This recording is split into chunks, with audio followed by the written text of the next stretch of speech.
Well, if you're alive and well and you are any type of sports fan, you know some of the biggest news that recently came out was that Tom Brady is retiring from the game of football.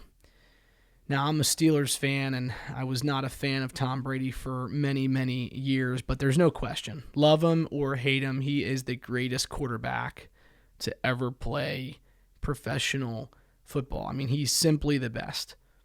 How he played at the highest level for as long as he did is just unbelievably impressive.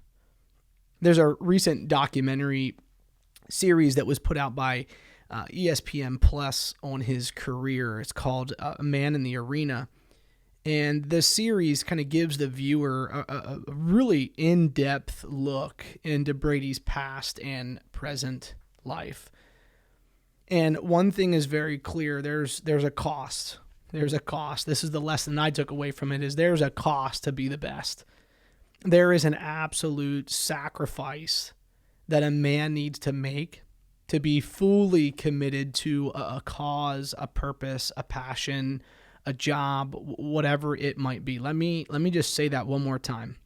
There is an absolute sacrifice that a man has to be, that a man has to pay to be fully committed to a cause, a purpose, a passion, or a job, whatever it might be. The bottom line is this, guys. If you want to be great, if you want to experience great, then there's things that you have to sacrifice along the way. There's a part in this documentary where they ask Brady to talk about his suspension due to Deflategate. And if I remember correctly, I think he was suspended for maybe the first 4 weeks of a season. And he decided to use that time off. He decided to use the suspension to do things that he had never done before.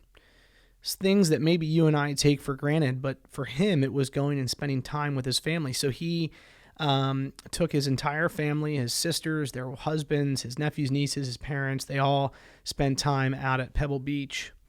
And he talked about how that time with them and the time away from the game was some of the most life-giving weeks he had experienced in years.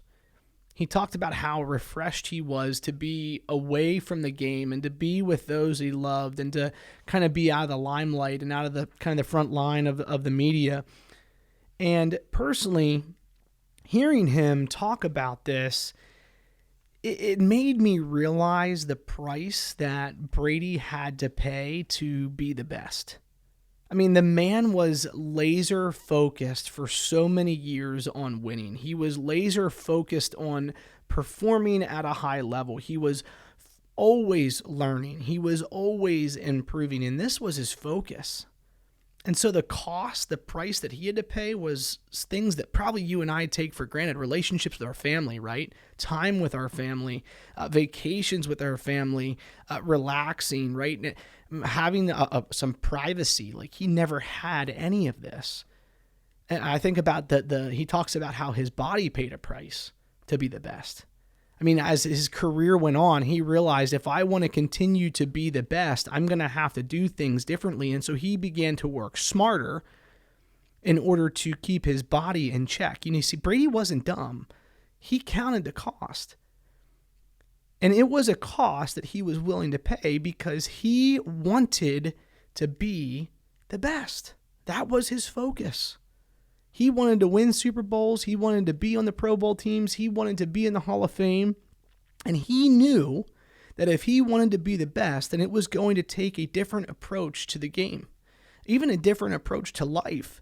He had a different diet. He chose different workouts. He prepared for games differently. He recovered differently. In fact, he did things so differently that he was actually criticized by some of the biggest names in the game of football for how he was doing things. But at the end of the day, we need to understand that he approached the game of football differently.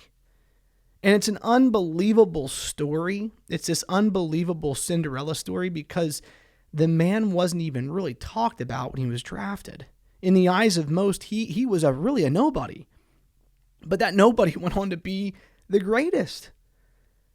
But you see, I'm not here today And this podcast is not to talk about Tom Brady, but in reality, it's to talk about how Tom Brady counted the cost and what can we learn from this.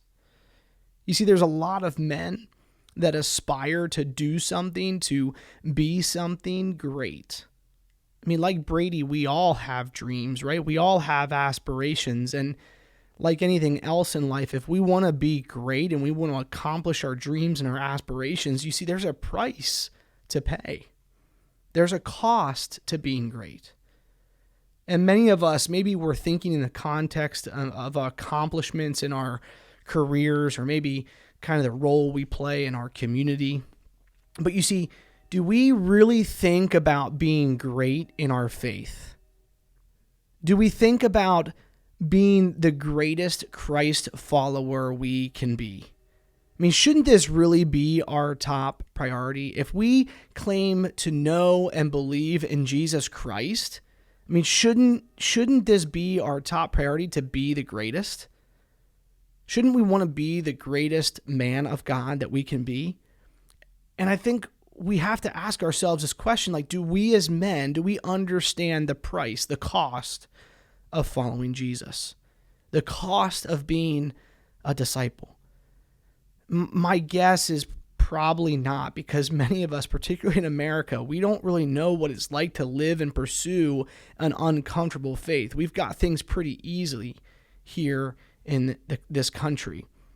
But you see, Jesus had some blunt words about being a follower of his. He had some blunt words about being his disciple. And man, these words have rattled me over the past week and a half, 2 weeks. Because I was recently sitting in the morning, I was thinking about what I want to accomplish this year as the leader of Men of Iron, and as a husband to my wife Eden, and as a father to my kids.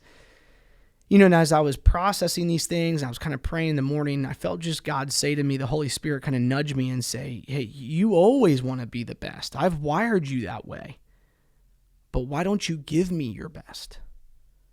And I'll tell you, that was a heavy moment to kind of sit there and process what the Holy Spirit was speaking to me, because I was then led to Luke chapter 14, verses 25 through 34, where Jesus talks about the cost of being his disciple. It says this in verse 25, chapter 14 of Luke: large crowds were traveling with Jesus, and turning to them, he said, if anyone comes to me and does not hate his father and mother, his wife and children, his brothers and sisters, yes, even his own life, he cannot be my disciple. And anyone who does not carry his cross and follow me cannot be my disciple.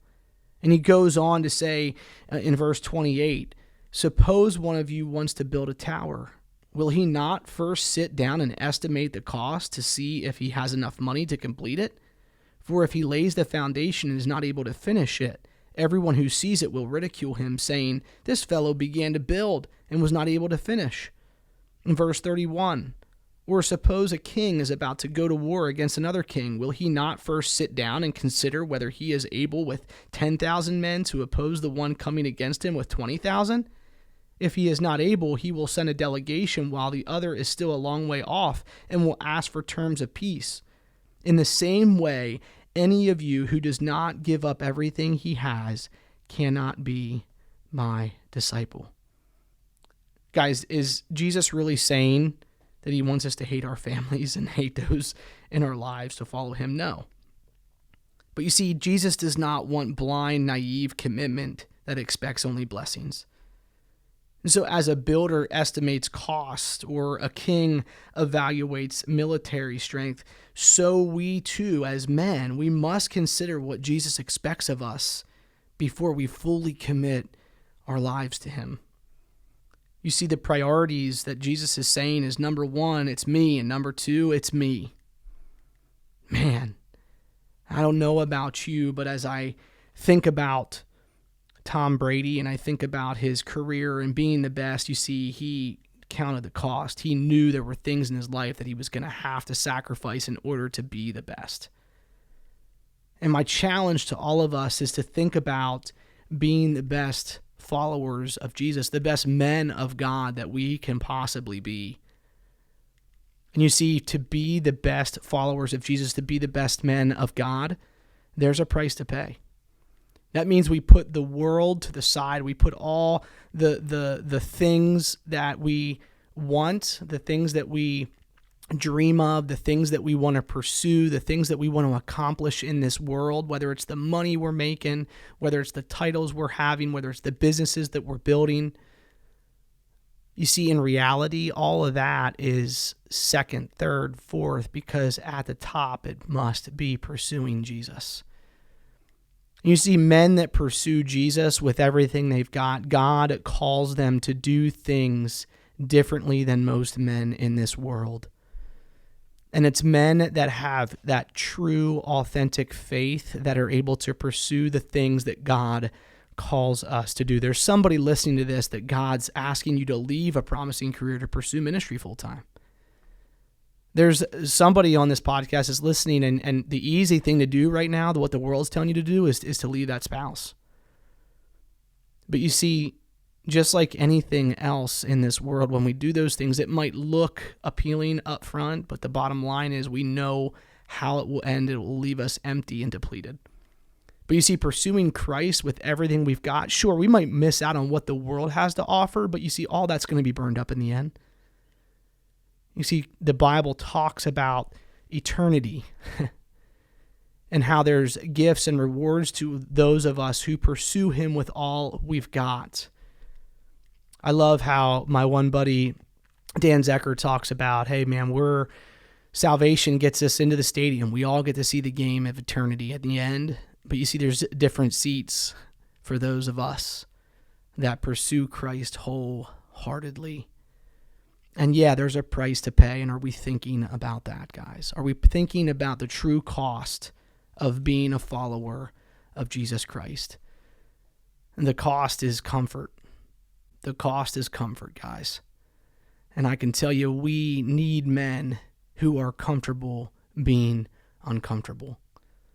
So guys, I want us to just consider these words and what we've shared today, and to think about, man, where do I want to be the best? And if you're focused on being the best in other areas of this life of yours, that's okay. Those aren't necessarily bad things, but let's change our focus on being the best men of God we can possibly be, and let's be willing to pay the price. We'll talk to you guys next time.